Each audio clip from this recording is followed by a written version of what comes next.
How you doing, guys and gals? This is Doug Wilson from Yellow Hut Custom Outdoors. I have some sheath systems here that I built for specific purposes. One of them I built just to have people check it out because I think it's a cool process. I really do. My leather over Kydex. I mean, the first one I built, the prototype, you know, I got it all together and I threw it in a bucket of water for the night because I want to know if that leather is going to peel off of there. It ain't coming off. You're going to have to cut that shit off. So they're built really tough. I'm satisfied with the construction technique that I'm using. And, you know, I mean, seamless construction. I think they turned out real well. You know, they're turning out real well. I can do them with fringe or not. I could put, you know, Kydex options on them and whatnot. Anyway, you guys stay tuned. I'm going to show you these sheath systems. We'll be right back.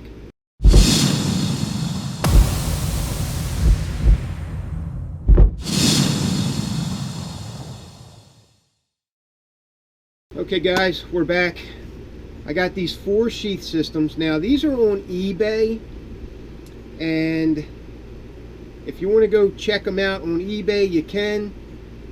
I just want people to know that these 4 sheath systems are for sale.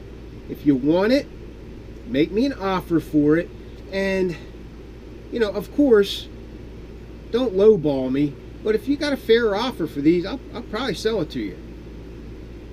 So I would just want you guys to take a look at them. I want to give you a close look so that you can decide whether you want this or not.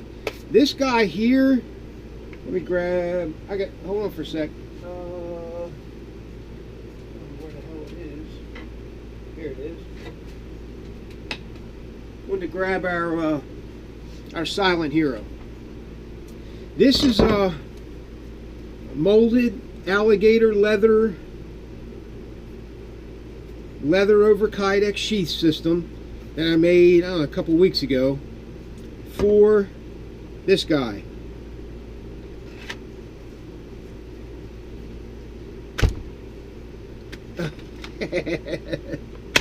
All right.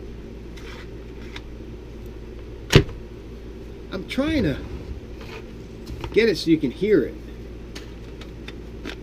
All right, ready? There. The click is a little bit muffled, but I tell you, your Silent Hero, yours, will likely fit in this very well. Like I said, if you're putting your Silent Hero in this sheath, honestly, I cannot guarantee perfect fit and retention. That's why I always recommend that you send me your knife, whether I have it or not. I try to get the highest quality possible for my clients. You know, you guys, you deserve it. You know, you deserve the highest quality, you know, within a certain price range. I mean, I'm not going to give you $6,000 hide and expect you to pay for it. So, but usually the Silent Hero runs pretty good. Usually it does.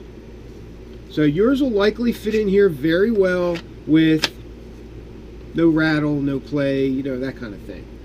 Silent Heroes are usually lot to lot, usually pretty consistent. Sometimes they're not. I've had issues occasionally, but here it is. Here's the sheath system. If you want me to, if you want this system, I can take the fringe off and make it look like this one. Okay? I can make it look like this one. Clean edges, seamless, you know, as seamless as you can get with you know, alligator leather. So there it is. It's got a now keep in mind it has the quality Sunto compass on it. The compass alone is 26 bucks alone, and then, you know, just kind of factor it in if you make an offer. You can tell me, hey, I want the sheath, but I don't want the compass. You have to take everything else because it's made for the sheath.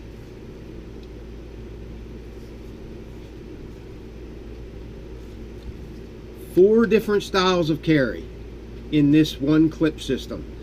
Sometimes you can see what I do here, and I don't know if yeah, I did. No, maybe not. Let me look at it. No, I didn't do that.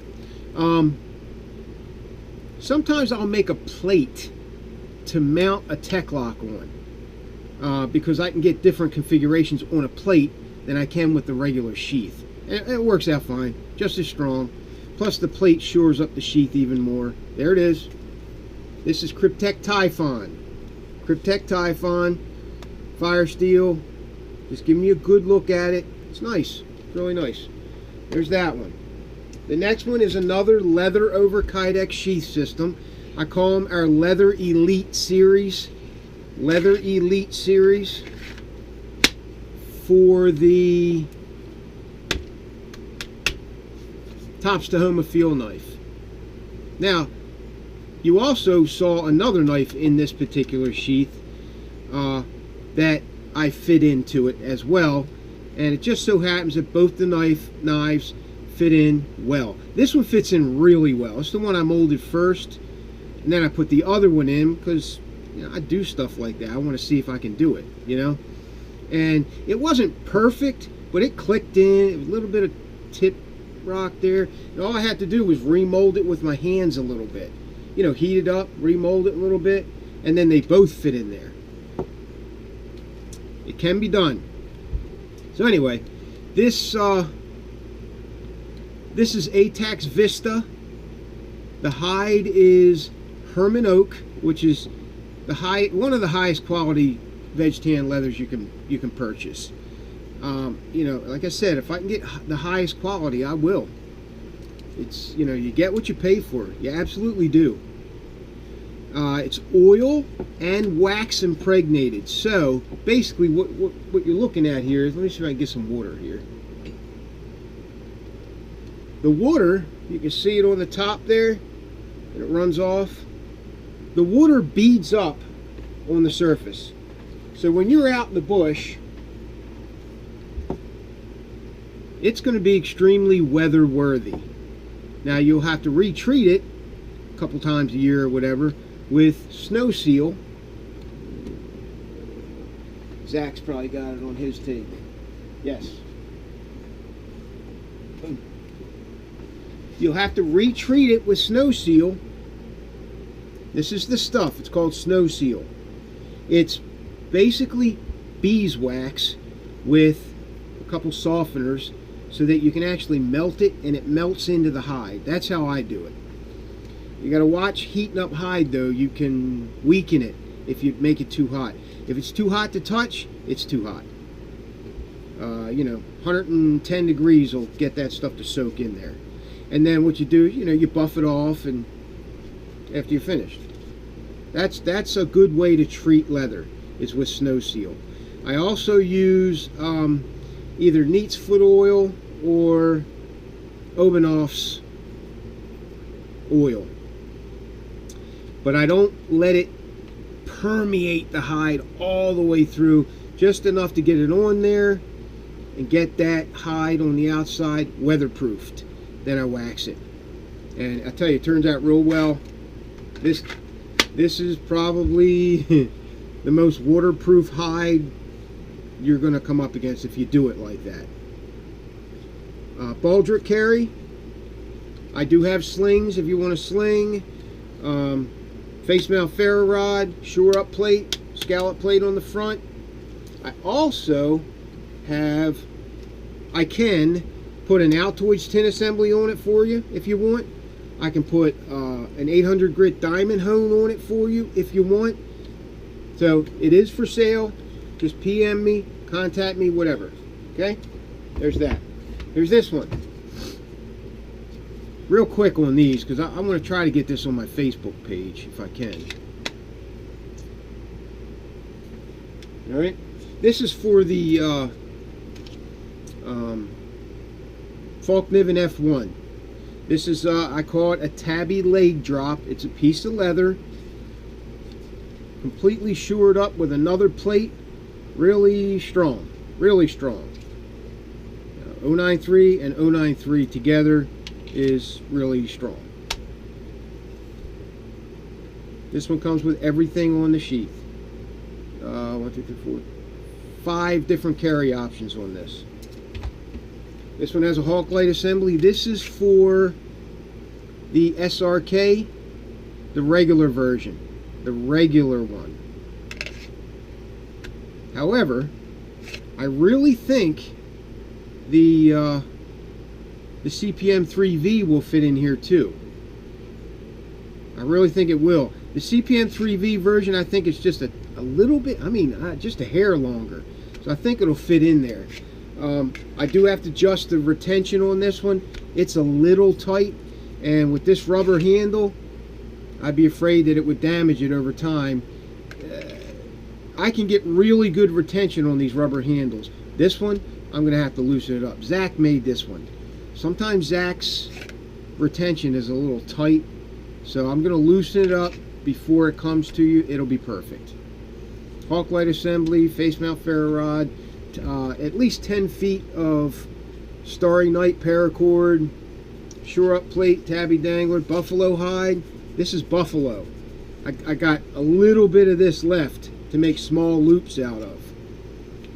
Powder coat D-ring, tech lock, Hawk light assembly. And these Inova micro lights, they're nice and they're waterproof. They're pretty bright when it's dark. There it is. Okay, leather. That reminds me. I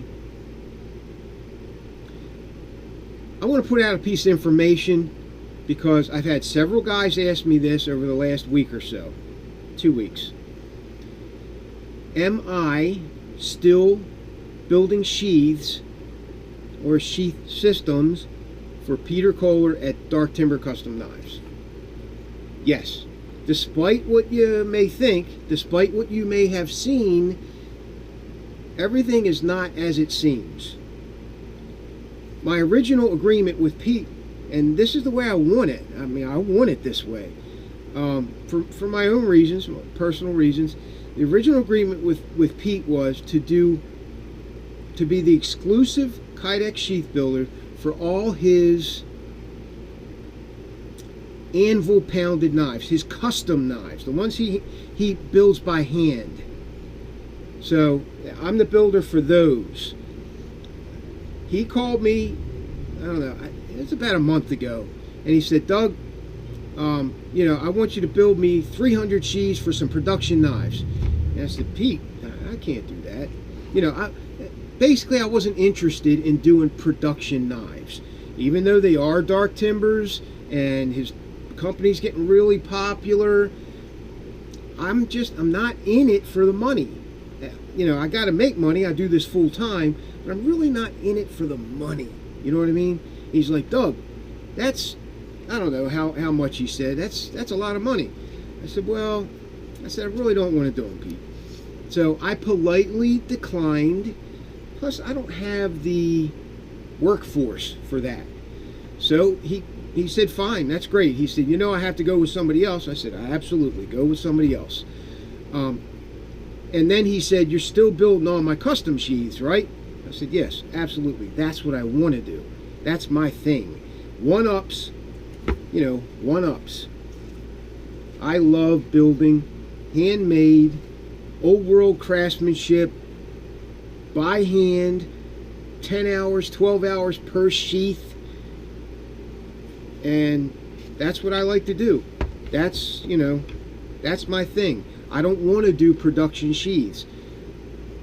If at some time in the future I find that I want to do some production sheaths, I'm sure Pete would say, yeah, I'll work you in, no problem.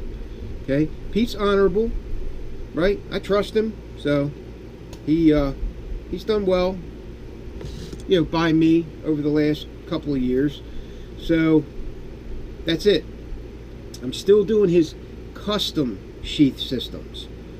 That's basically a client orders a knife from him, and the client says, I want a Kydex sheath on it. He calls me, and he sends me the knife. That's how we've always done it, and I'm perfectly fine with that. That's what I like to do. Production sheaths, not really into that. So somebody else can do it. There's other great Kydexers out there that can do it. He picked Matt from Grizzly Outdoors. Matt's got a bigger shop. He probably has more people than I do, and he can handle 300 sheaths in 3 months or whatever. He can handle that. I don't want to promise it to Pete and then possibly come up short. Plus, I'd be working day and night, Zach and I, and that's all we'd be able to do. And I wasn't making enough per sheath to make it. I just couldn't do it. Just couldn't do it on several levels. Most of which is I love doing custom one-ups. I mean, that's my passion. So that's it. So that's that situation. That's what's going on there.